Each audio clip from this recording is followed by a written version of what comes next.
We were childhood friends, running a trucking business together. A net profit of over $350,000 a year. At the end of year split, he tossed me an envelope with $8,000 cash. Buddy, he said, you don't own the rig. This is for your trouble. I looked at him and his wife, celebrating their new BMW and their new house, and I smiled as I took the money. What he didn't know was that over the years, I hadn't just memorized every route, I had gotten to know every single client. The day I rolled up in my own tractor trailer and snatched his biggest contract right from under him, he completely lost his mind. Rick shoved a thick envelope into my hand and clapped me on the shoulder. Mark, my man, it's been a long year. His voice was thick with booze and a condescending sort of charity. I squeezed the envelope. It wasn't thin, but it wasn't fat either. The bills inside were so crisp they felt sharp. Rick, what's this? $8,000. A little something for your trouble. He grinned, showing off teeth stained yellow from years of smoking and drinking. It was a good year. We cleared $350,000, net. You don't have a truck in the game, you're just riding along, so that's a damn good piece of change for you. $350,000. $8,000. The two numbers exploded in my head, leaving a dull ringing in their wake. My heart plummeted, a lead weight in my chest. His wife, Brenda, clung to his arm, dangling the keys to a brand new BMW. The blue and white logo seemed to burn into my eyes. Mark, you just keep working hard for my Rick next year, and we'll take care of you.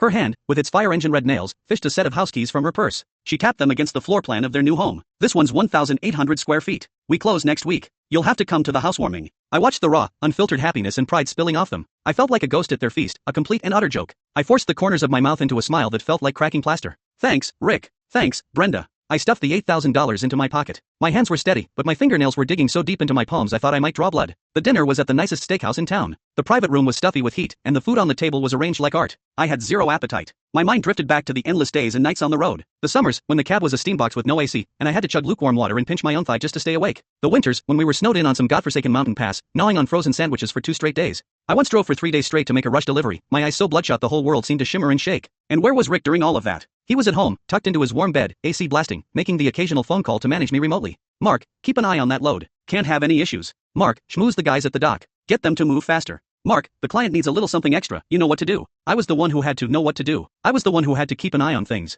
I was the one changing tires in a blizzard and laying down planks in the mud. And he was the boss, reaping all the rewards. All because the title of that tractor trailer had his name on it. Here, Mark, have some lobster. You need to put some meat on your bones. You're all skin and bones from the road, Brenda said, dropping a piece into my bowl with the kind of pity you'd show a distant, poor relative. Yeah, trucking's a tough life, Rick chimed in, taking a sip of his whiskey. But that's what being a man is about. You gotta have something to strive for. His something to strive for was the BMW key fob in his hand and the new house keys in his wife's. My something to strive for was the $8,000 in my pocket. My trouble money. I kept my head down, pushing rice around my bowl, saying nothing. Every grain felt like sand scratching my throat. Humiliation and rage churned in my gut like molten iron. 4 years. We'd been partners for 4 years. Every route, every client, every way station attendant with a bad attitude, I knew them all. I'd learned them through sweat and sleepless nights. I had an encrypted file on my phone. In it were the contact details for every single client. Their shipping schedules, their bottom line prices, even what brand of cigars they liked or what kind of coffee they drank. Rick knew none of this. He just knew how to watch the numbers climb in his bank account each month. Click the link in my bio to get the full story for free.